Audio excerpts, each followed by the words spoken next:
Bismillahirrahmanirrahim. Assalamualaikum warahmatullahi wabarakatuh.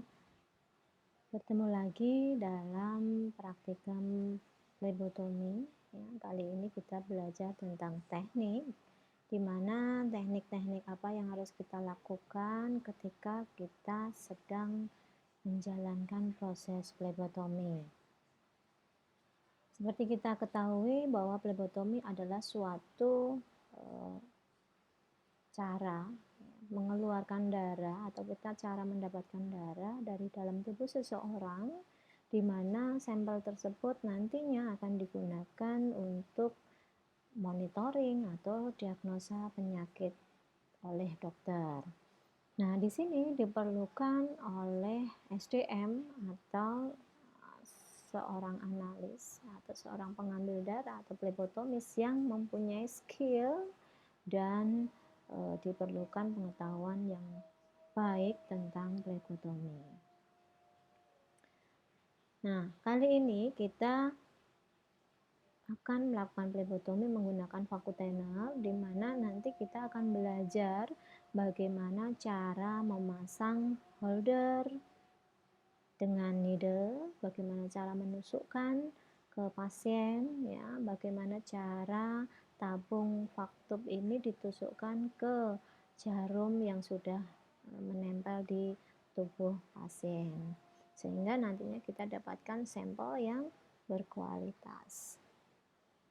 Beberapa tempat yang dapat dilakukan untuk flebotomi, ya, di sini disebutkan ada lab medis, ada lab rumah sakit, ada klinik dokter, terus di bank darah, atau di sini biasanya lebih sering aftab, ya, atau justru sekarang ini ada marak tren pengambilan darah di rumah pasien atau home care.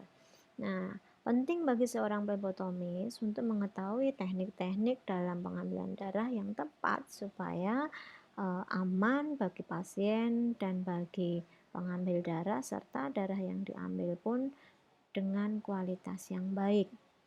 Nah, sebelum kita ke teknik proses pengambilan darah, ya, kita kembali dulu bahwa pemeriksaan laboratorium itu ada beberapa tahap, yaitu pra-analitik, analitik, dan post-analitik, di mana proses pra-analitik ini memegang hampir 75% sendiri dari seluruhan proses, di mana kesalahan di laboratorium ini dipegang oleh pra-analitik. Nah, ini hampir 60% pada saat prosedur pemeriksaan ini berjalan.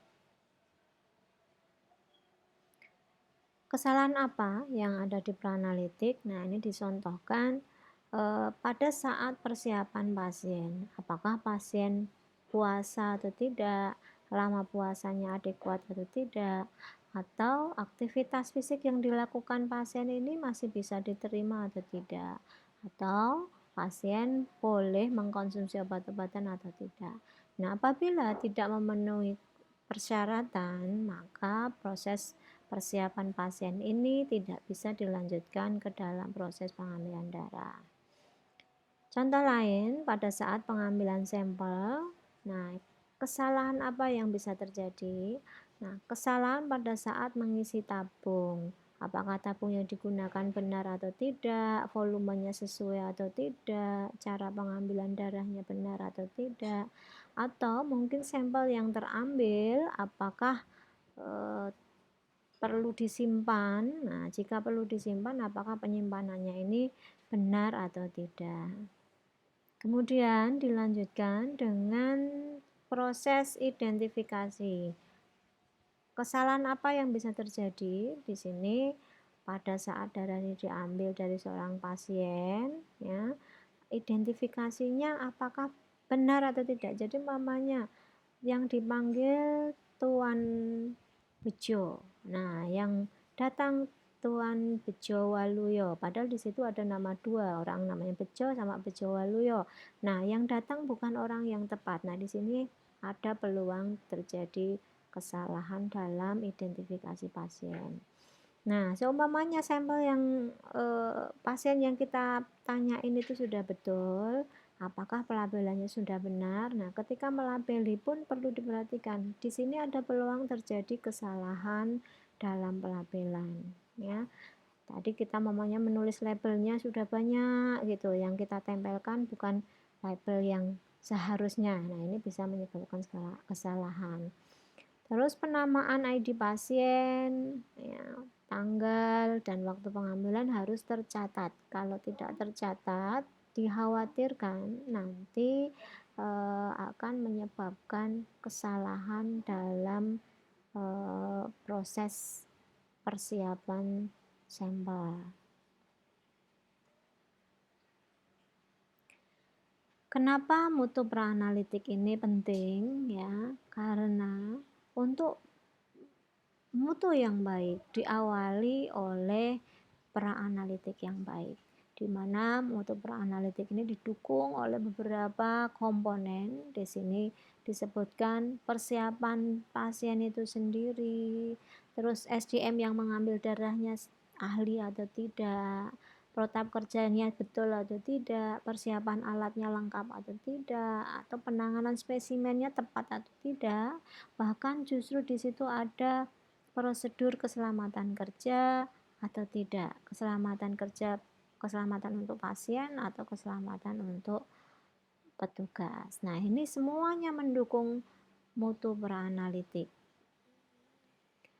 Seperti kita lihat, kita mengambil darah dengan sepet pada gambar ini, ya. Kapasitas volumenya itu akan terbatas. Apabila sepet itu akan digunakan untuk mengambil darah dengan jumlah sebanyak pada gambar ini, mungkinkah itu terjadi? Nah, seandainya mungkin, dimungkinkan kita menusuk lebih dari satu kali. Nah, untuk itu kali ini kita akan belajar plebotomi menggunakan tabung vakum, di mana dengan kebutuhan sampel yang banyak kita hanya bisa menusuk satu kali tusukan saja. Nah, bagaimana dengan prosedurnya? Ya, pertama kali kita harus teliti dalam proses pembacaan formulir permintaan pemeriksaan. Jangan sampai ketika kita membaca identifikasinya salah, itu jangan sampai. Ketika kita mau mempersiapkan sampel, jangan sampai jenis pemeriksaan yang kita baca terlewati atau salah.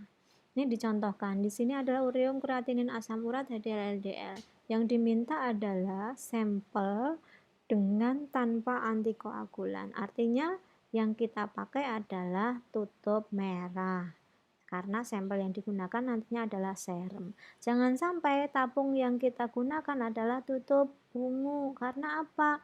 Karena di dalam tabung ungu, tutup ungu itu mengandung antikoagulan EDTA. Jadi tidak boleh untuk pasien ini kita menyiapkan dengan tabung ungu. Jadi tidak boleh, ya.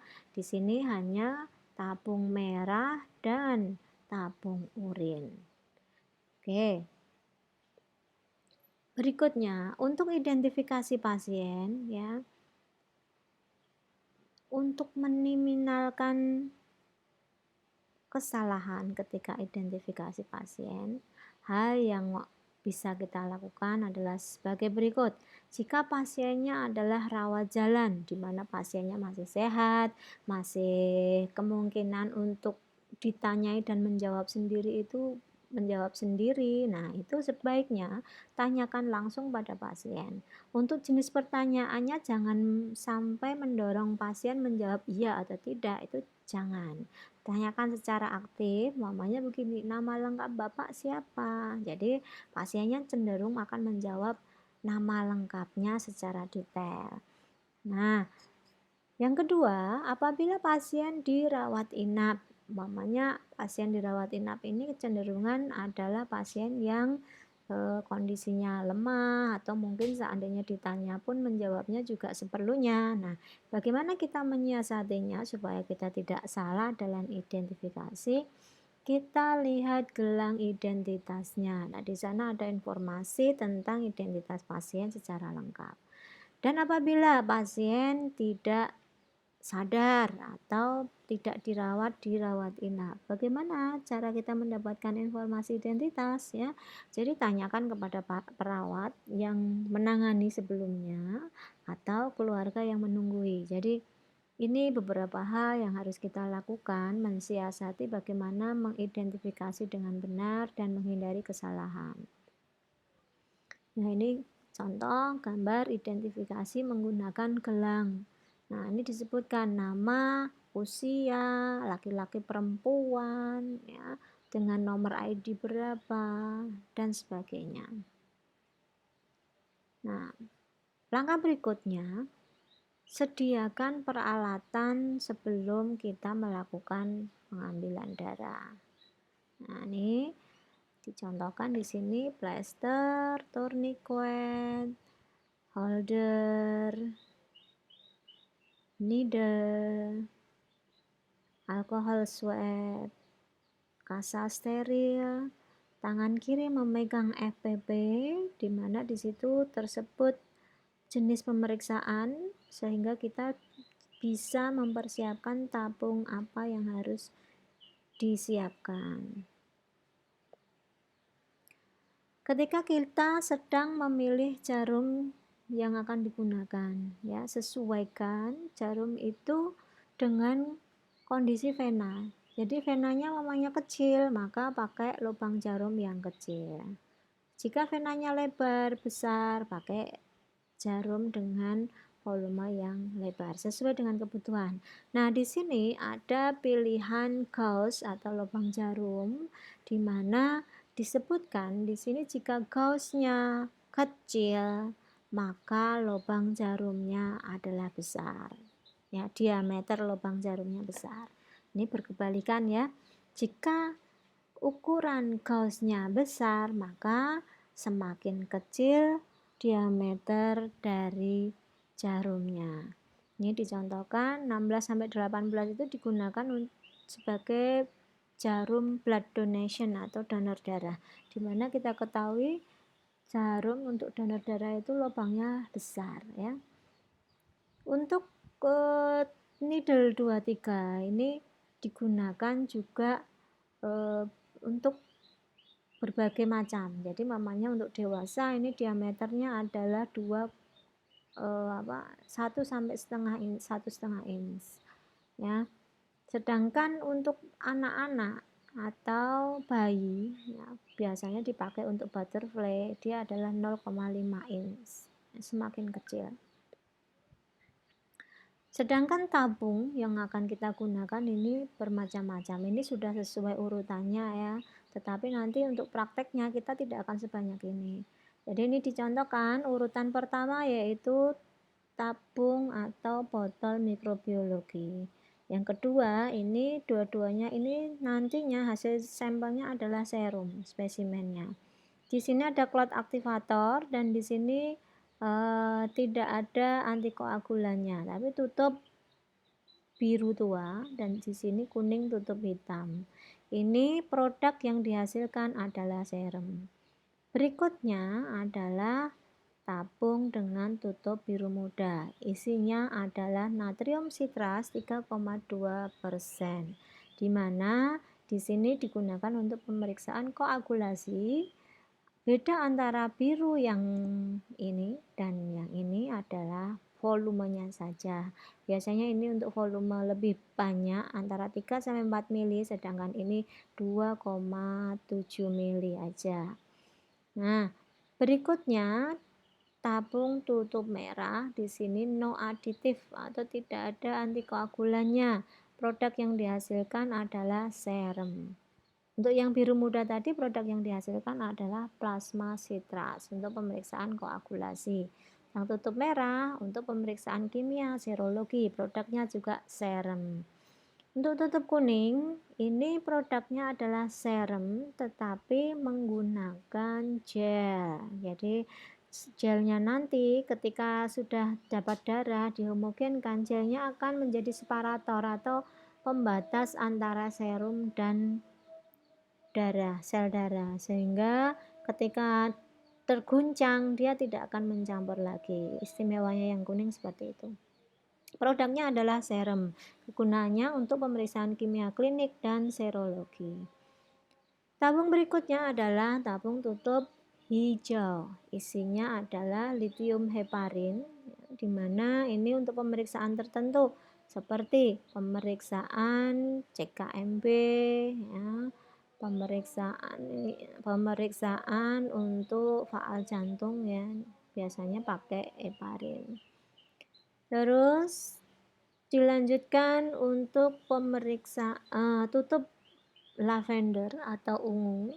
Ya, di sini produknya digunakan adalah whole blood, ya, digunakan untuk pemeriksaan darah rutin dan HbA1c. Ini pakainya tutup ungu atau lavender. Berikutnya tutup pink. Nah, ini sebenarnya isinya sama EDTA, tetapi fungsinya untuk tutup pink ini untuk pemeriksaan di imunohematologi atau cross match. Berikutnya tutup hitam, ya, di sini digunakan untuk pemeriksaan LED. Isinya adalah natrium sitras 3,8%. Dilanjutkan dengan tutup abu-abu atau grey, digunakan untuk pemeriksaan gula darah yang ditunda.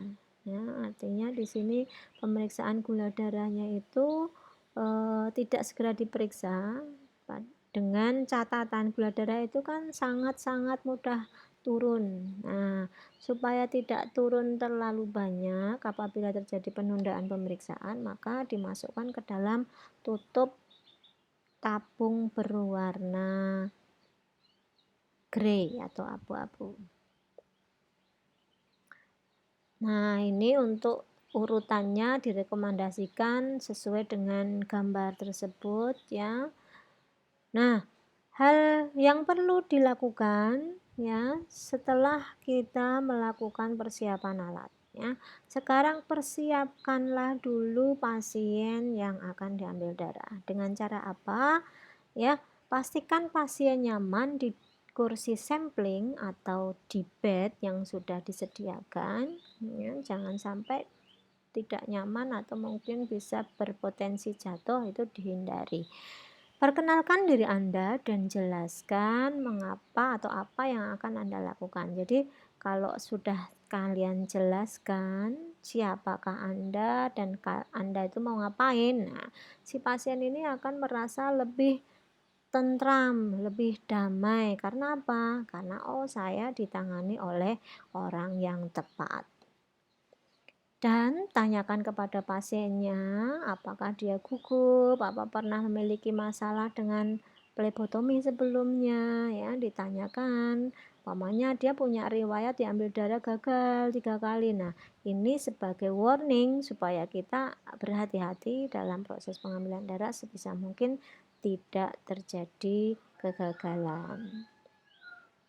Dan lakukan motivasi kepada pasien agar merasa nyaman dan tidak gugup. Karena apa? Jika pasien nyaman, maka vena akan lebih mudah tampak, ya, tidak menyulitkan kalian nanti dalam proses pengambilan darah. Langkah berikutnya yaitu pasang needle ke holder, ya, dengan cara buka segel needle berlawanan arah dengan jarum jam. Ini jarum, ya, dimana jarum ini ada dua sisi mata jarum. Yang satu ini nanti digunakan untuk menusuk tutup dari tabung vakum, sedangkan nanti di sini digunakan untuk menusuk vena, ya. Langkahnya sebagai berikut.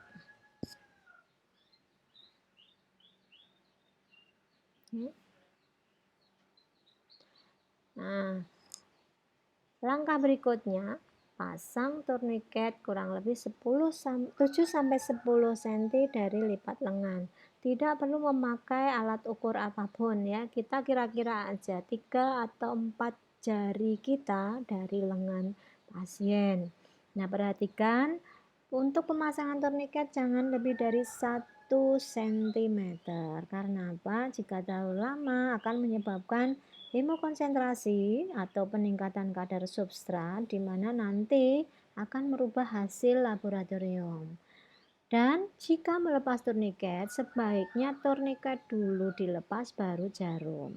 Jangan sampai jarum dulu baru turniket karena ini akan menyebabkan hematom. Ikatkan turniket ya, yang disposable ini dengan tali simpul untuk memudahkan nanti ketika melepas ya, dan nanti akan nampak vena seperti ini baru ditusukkan. Pemilihan vena punction ya, di sini ada beberapa pilihan. Pilihan utama yaitu di lengan atau area antikubikal lengan. Ya, ini di sekitar sini lipat siku ya. Atau jika lipat siku tidak bisa, pilihan kedua adalah vena dorsum manus atau di punggung tangan. Dilanjutkan, apabila memang dari keduanya sulit, boleh memakai vena di daerah kaki. Ini pilihan terakhir jika vena di lengan dan di tangan tidak bisa diakses. Nah, untuk vena di lengan ada 3, yaitu fossa mediana cubiti. Nah, kenapa ini menjadi pilihan utama? Karena venanya besar, terfiksasi sehingga tidak mudah bergerak ketika ditusuk atau jarum itu tidak mudah geser ya. Terus yang kedua, vena fossa sepalica atau fossa sepalica menjadi pilihan kedua karena venanya besar, cuman sayangnya kurang terfiksasi, mudah bergerak-gerak. Ada pilihan lagi yaitu fossa basilica. Letaknya itu dekat dengan arteri brachialis ya, dan syaraf. Nah, ini bahaya ya. Jika tanpa sengaja tertusuk, ini akan menyebabkan mudah sakit ya, atau menjadi memar atau hematom. Dan jika dalam kondisi hal-hal di bawah ini perlu kita hindari ya. Jika ada bekas luka bakar, sebaiknya kita cari yang tidak ada bekas lukanya. Hindari jika ada hematom. Andai pun tidak ada tempat lain, boleh diambil di bagian atau di bawahnya. Bila lengannya ada infus, pakai atau ambil di lengan yang lain. Dan apabila vena sulit ditemukan, diperbolehkan memijat lengan, tidak diperbolehkan untuk exercise atau pasiennya olahraga dulu, itu tidak boleh ya, karena nanti akan menyebabkan unsur-unsur dari darahnya akan berubah, karena kalau exercise itu massa ototnya akan memberikan hasil kreatinin yang tinggi ya, lebih dari hasil sebenarnya. Terus lakukan palpasi atau perabaan di fossa cubiti dengan jari telunjuk. Ya. Nah, di sini tampak vena mediana cubiti, sepalik, basilik. Ya. Dan di sini sampai di bawah memang ditujukan di sekitar sini ya, sekitar lengan sini. Tetapi vena tersebut akan sampai bawah ya, sampai pertukaran di arteri di apa namanya, perifer. Nah, nah, nanti di punggung tangan kita bisa mengambilnya di daerah sini.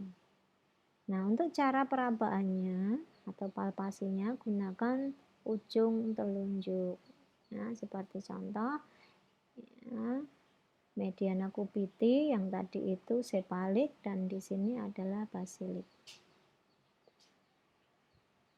Bersihkan area vena puncture dengan disinfektan dengan jalan dari dalam keluar, melingkar dari dalam keluar seperti lingkaran obat nyamuk itu dari dalam keluar.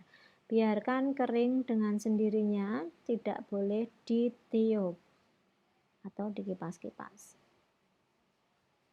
Sampaikan kepada pasien bahwa ketika jarum akan dimasukkan, vena akan sedikit sakit ya. Jadi kita nggak bohong bahwa vena ditusuk itu ya pastinya sakit. Cuman kita informasikan sedikit sakit supaya pasien tersebut siap dan tidak kaget. Nah, cara menusukkan jarum ke vena ya lakukan dengan sudut 30 derajat. Nah, yang tepat seperti ini. Di gambar nomor 2 itu terlalu lebar sudutnya, gambar yang ketiga terlalu sempit. Bisa dipahami ya. Ini ilustrasi jika kita menusukkan vena dan tabung vakum kita tekan. Nah, ini contohnya ya. Sudutnya tepat sehingga lumen vena tepat lubang jarum tepat di lumen vena. Yang terjadi darah akan mengalir ya, ini ditusukkan. Nah, ditusukkan maka darah akan mengalir sampai tingkat kevakumannya berkurang dengan sendirinya. Jadi dia akan berhenti dengan sendirinya.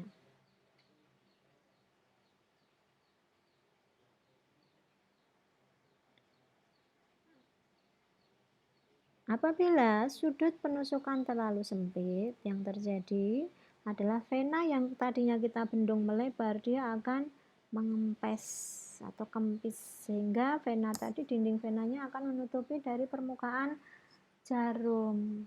Nah, yang terjadi di sini adalah ketika vakum tabungnya kita dorong pakai ibu jari, nah yang kita dapat adalah darah yang sedikit.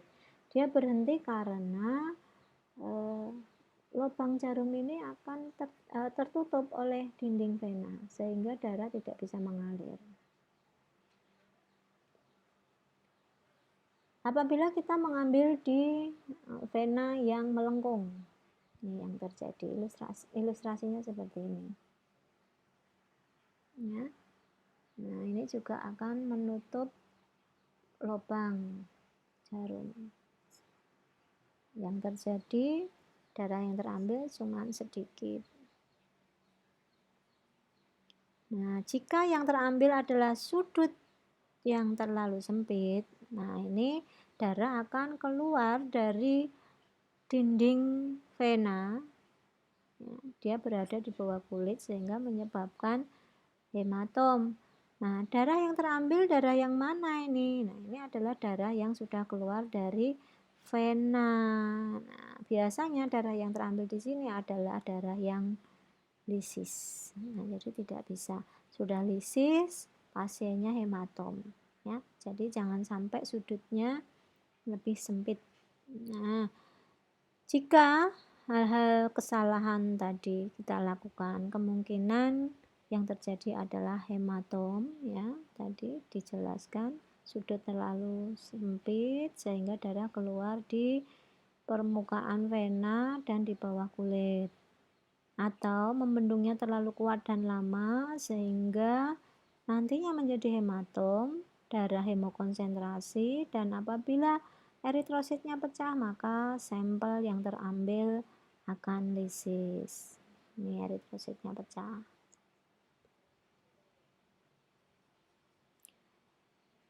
Selanjutnya adalah dorong tabung menggunakan ibu jari. Nah, ini ketika jarum sudah masuk, maka ibu jari itu harus mendorong ya, mendorong pantatnya tabung ya. Sedangkan telunjuk dan tengahnya berada di belakang dari holder ya. Coba diperhatikan gambar tersebut.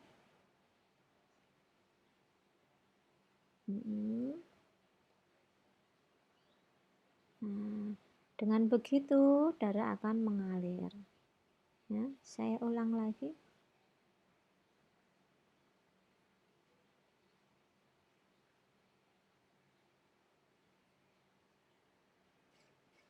Oke. Ambil spesimen sesuai dengan permintaan pemeriksaan. Homogenkan spesimen apabila tabung yang kita ambil tadi mengandung antikoagulan. Jangan sampai tabung antikoagulan ada bekuan. Nah, ini akan ditolak, sampelnya tidak berguna nanti, ujungnya di sampah. Nah, dilepas, homogenkan, kemudian masukkan tabung berikutnya.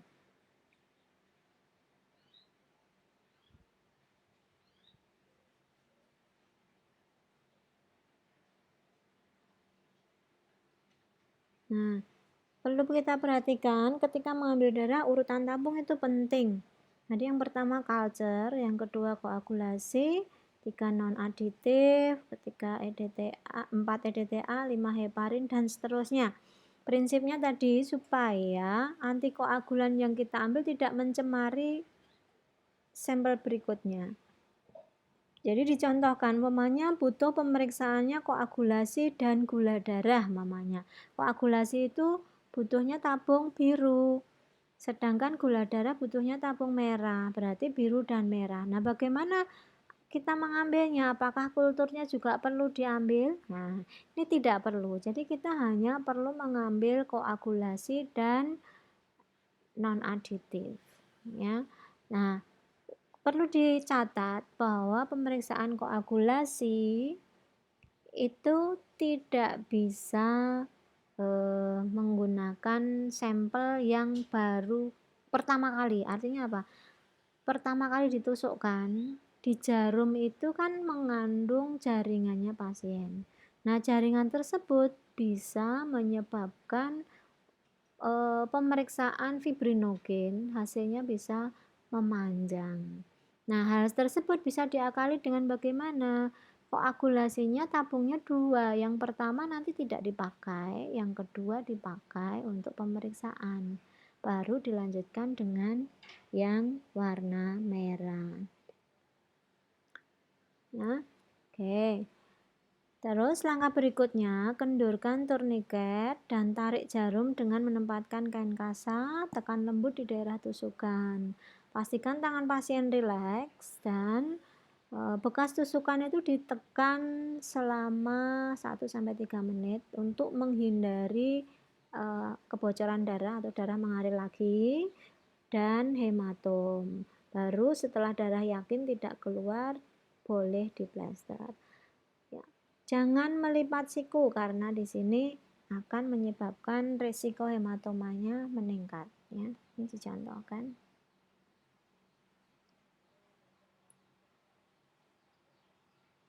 Ya, tekan dengan lembut, baru ditarik jarumnya, baru ditekan kurang lebih 1-3 menit. Baru diplester. Terus needle vakum dibuang ke dalam sampah 3B dengan jalan memasukkan jarum ke lubang penutup. Putar berlawanan arah jarum jam sehingga lepas dari holder. Kemudian berikan identitas spesimen, ya, berikan label pada tabung tadi. Ya, pada label cukup 3 karakter saja, jadi nama, terus usia, ID, itu bisa, atau jam, ya bisa, ya.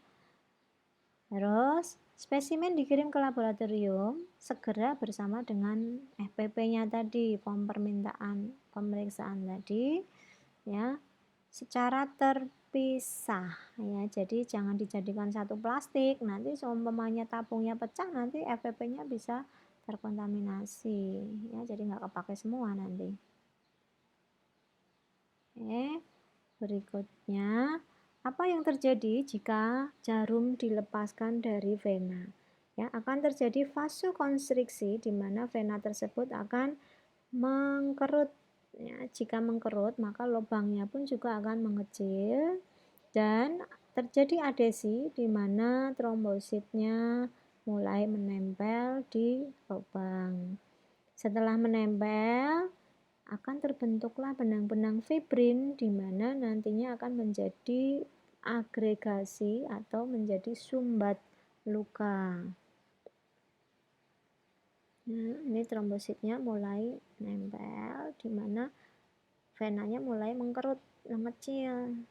Nah, terus kalau sudah menjadi benang fibrin dan sumbat luka. Beberapa hal ya, komplikasi pada flebotomi yaitu sinkop atau kesadaran menurun, terjadi infeksi apabila pengambilan darahnya aseptis, sakit atau nyeri apabila proses pengambilan darahnya tidak langsung atau berulang-ulang, hematom tadi mamanya sudut pengambilannya kurang tepat atau mungkin dilipat, nah ini bisa menyebabkan hematom. Terus perdarahan apabila penekanannya kurang optimal, dan trombosis atau terjadi seperti bengkak berwarna lebam gitu. Komplikasi neurologis di sini seperti osteomielitis atau radang tulang lunak karena ada infeksi akibat pengambilan darah yang kurang tepat. Terus anemia di sini disebabkan apabila flebotomi ini dilakukan secara terus-menerus dan sering dalam jumlah yang banyak. Nah, ini akan menyebabkan anemia. Contohnya pada penderita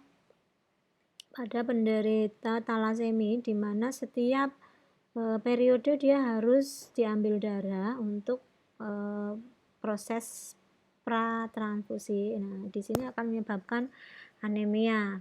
Sedangkan tubuh pasiennya sendiri sudah anemia, terus diambil darah, nah ini akan menyebabkan anemia. Nah, apabila terjadi kegagalan sampling, ya, apa yang harus kita lakukan? Ya, pertama, lakukan keluarkan penusukan bila pengambilan darah pertama maka gagal, maka kita harus melakukan pengambilan darah yang kedua di tempat yang lain. Nah, semoga itu langsung bisa memberikan hasil yang baik. Tetapi apabila di situ gagal, umpamanya pasiennya pingsan, bekas tusukan pertama jangan lupa diberi trombopop apabila tampak adanya hematom. Ya, bila pasien pingsan, maka segera lepaskan tourniquet dan jarum dicabut. Jaga pasien jangan sampai terjatuh. Baringkan pasien dengan kondisi kepala lebih rendah dan lancarkan peredaran darah dengan cara melonggarkan ikat pinggang, jam tangan, ya. Dan jangan dikerubutin. Biasanya kalau ada temannya pingsan itu pengen tahu, kepo itu ya. Jadi pada ngerubutin, ada apa gitu. Padahal di mana orang pingsan itu yang dibutuhkan adalah oksigen. Ketika kalian ngerubutin, nah itu terjadi perebutan oksigen. Kasihan nanti pasiennya. Terus rangsang dengan aroma dan lakukan pemijatan pada jari, tangan atau kaki. Nah, pemijatan ini jangan terlalu lama dan apabila tidak segera respon dari pasien maka segera konsul ke dokter. Pengambilan pada kondisi khusus, nah ini seperti yang dijelaskan tadi, pada pasien dengan infus intravena sebaiknya kita tidak mengambil dari tempat yang diinfus, ya, lengan yang lain. Tapi memang apabila tidak ada tempat yang lain, kita boleh ambil di daerah proksimal dari tempat infus, ya. Tapi di sini akan berisiko mengalami dilusi atau pencampuran dengan cairan yang diinfuskan dan akan berpotensi mengalami kesalahan. Ini sebaiknya kita tidak melakukan pengambilan dengan darah yang diinfus. Dan perlu kita sadari, ketika sampel terambil, bisa jadi sampel yang kita ambil itu ditolak. Ya, beberapa hal yang menyebabkan sampel ditolak di sini adalah sampel lisis atau sampel lipemik. Sampel yang harusnya dengan antikoagulan ada bekuan, seharusnya tidak ada bekuan. Ya. Sampel yang harusnya pasien puasa, dia tidak puasa. Tabung pengumpulan darahnya tidak tepat. Umpamanya dicontohkan, harusnya pemeriksaan darah rutin dan ternyata yang diambil adalah darah tutup merah, maka sampel tersebut tidak bisa digunakan. So, harus diambil yang baru. Terus terlalu singkat sehingga jumlah tidak tepat. Jadi ngambil darah itu kan sesuai dengan kevakuman dari tabung. Jika terlalu singkat, maka jumlah darah yang diambil pun tidak tepat. Nah, ini juga harus ditolak. kondisi transport yang tidak sesuai. Jadi mamanya sampel itu harus dikirim, kondisi transport itu harus dijaga, tidak boleh terpapar sinar matahari, suhunya harus di bawah 8 derajat, waktunya juga harus tidak boleh lama. Nah, ini perlu diperhatikan. Spesimen tidak berlabel atau ketidaksesuaian antara permintaan dengan label spesimen. Nah, ini tidak boleh, harus ditolak. Spesimen terkontaminasi atau penampung bocor ini juga tidak boleh, khususnya untuk pemeriksaan mikrobiologi. Nah, faktor-faktor yang dapat meningkatkan hemolisis di sini adalah needle terlalu kecil atau gauge-nya di bawah 23 atau di bawahnya. Terus menekan jarum suntik untuk memaksa darah ke dalam tabung. Ini biasanya yang gagal-gagal itu kan kita nyari masuk keluar, masuk keluar, masuk keluar. Nah, ini bisa menyebabkan lysis. Antikoagulan tidak sesuai, jadi jumlah antikoagulannya lebih banyak atau antikoagulannya lebih sedikit, ini bisa menyebabkan sampel yang kita ambil tidak baik. Pemberian alkohol yang belum kering, nah ini juga bisa menyebabkan lysis. Terus penggunaan terlalu besar tabung untuk pasien anak-anak atau menggunakan terlalu besar jarum suntik. Nah, ini harusnya disesuaikan. Kalau anak-anak kan venanya kecil, harusnya dengan jarum suntik yang kecil sehingga tidak menyebabkan lysis. Seperti pada gambar di samping ya, darah whole blood atau darah lengkap jika di sentrifuge atau didiamkan akan terjadi pemisahan antara eritrosit, ini bavigut, dan yang atas ini adalah serum atau plasma.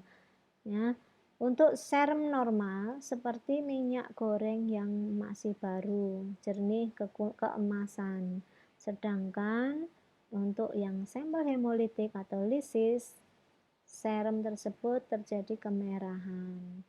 Nah, pada kondisi patologis seseorang itu akan memberikan serum berwarna kuning atau kuning tua. Nah, ini pada kondisi orang sakit liver ya, bisa terjadi kuning.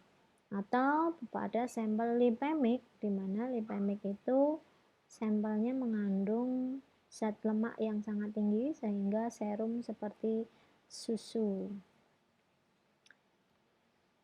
Ada beberapa hal yang kita waspadai karena ternyata flebotomi ini berisiko bagi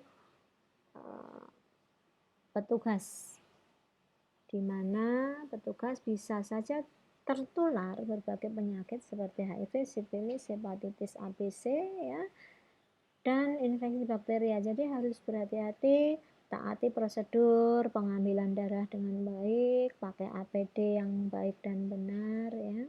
Dan jangan lupa berdoa sehingga kita safety worker ya, dan safety pasien dan mampu menyajikan spesimen dengan mutu yang baik. Baik, saya rasa pertemuan ini sudah cukup ya. Bertemu lagi di materi berikutnya yang minggu depan ya. Semoga kita bisa bertemu lagi di minggu depan. Semoga hari ini ilmunya bermanfaat. Assalamualaikum warahmatullahi wabarakatuh.